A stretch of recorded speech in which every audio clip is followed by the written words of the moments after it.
अस्सलाम वालेकुम, मेरा नाम राशिद है और आज मैं आपको बताऊंगा कि किस तरह से मल्टीप्लाई कर सकते हैं आप माइक्रोसॉफ्ट एक्सेल 2010 में। ठीक है, सबसे पहले जो फॉर्मूला लगे इनको डिलीट किया मैंने।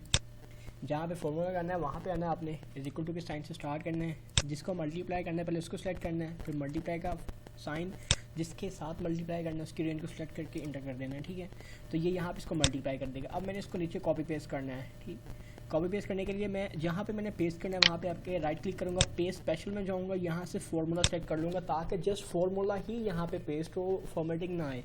तो मैंने फार्मूला को यहाँ पे करके कॉपी कर दिया तो फार्मूला यहाँ पे पेस्ट हो जाएगा।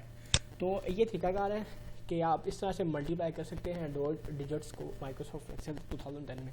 इसके अलावा अपने फेसबुक पेज का लिंक यहाँ पे है, ट्विटर का है और माई ई ट्यूटोरियल से जाके आप मुझे फॉलो कर सकते हैं यूट्यूब से। तो ठीक है, फिर नेक्स्ट ट्यूटोरियल में नेक्स्ट फॉर्मूले पे बात करेंगे। शुक्रिया।